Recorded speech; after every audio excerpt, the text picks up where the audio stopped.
Good morning. Today is Monday, April 6, 2020.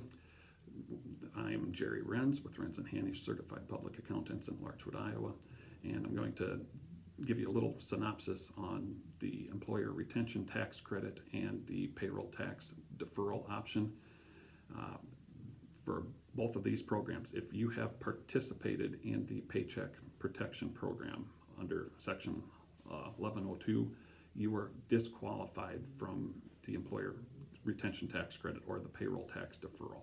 However, if you took an emergency income disaster loan, the EIDL, that does not exclude you from the employer tax credit, retention tax credit. So there are, if you are participating in the PPP program, the remainder of what I'm speaking here will not qualify, or you will not be eligible for. But the employer retention tax credit are for those businesses and any type of business. There's no limitation on the type as to, you can be a farm, a Schedule C, a Schedule F. However, to qualify, you either, one, you had to be mandated to be closed, such as your restaurants, bars, dentist's office. If you've been required to be closed by your local or state or federal government to be mandated to be closed, the wages that you would pay during that closure period qualify for a 50% credit up to up to $10,000 per employee during the period. So if you're closed and you pay your employees, no one earns more than $10,000 during the closure period, 50% of that credit, or 50% of those wages are eligible for a credit which is refundable. And that is applied for on either your Form 941, your employer quarterly report, employer's tax report, or on your Form 943, your federal agricultural employer's tax report. And if your total payroll taxes are less than that, you will actually be eligible for a refund. So let's just say that you're a restaurant, that you had 10 employees, but you were closed, but you elected to either remain open or to continue to pay your employees while, instead of having them go on unemployment, you would be eligible for a 50% credit. So if you had 10 employees, paid them each $5,000 during the closure period, so you had a total of $50,000 in eligible employment expense, you'd take that $50,000 times 50%, that'd be $25,000. So that $25,000 would be first used to offset your payroll tax expense. So you're figuring that you have 7.65% on $50,000, so you'd be roughly $3,850. So the remaining balance of the $25,000 would actually be refundable to you as in cash.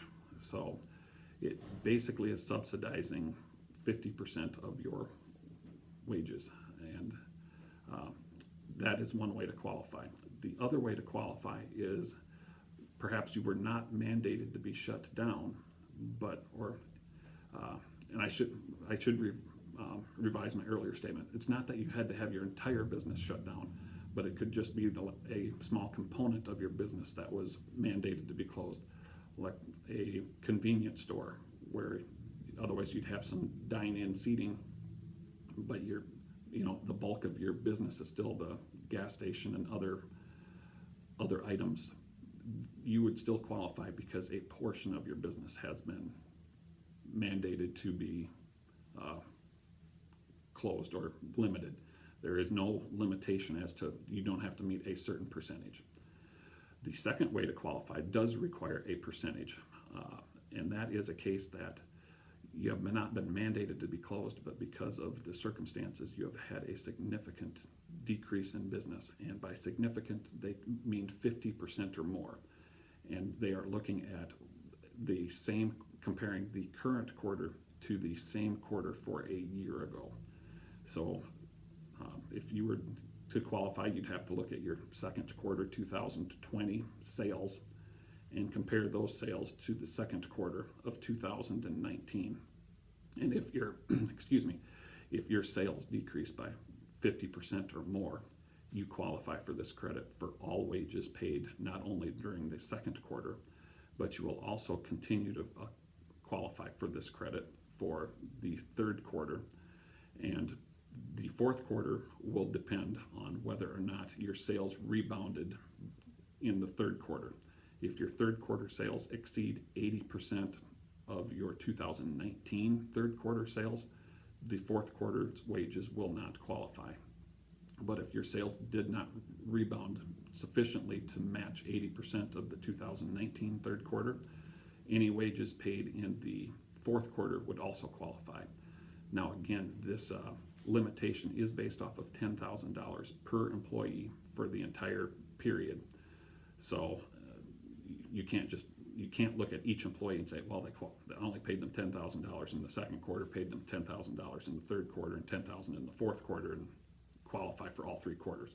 It is a cumulative total. So if you paid them $8,000 in the second quarter and paid them another $8,000 in the third quarter, it's a total of $16,000.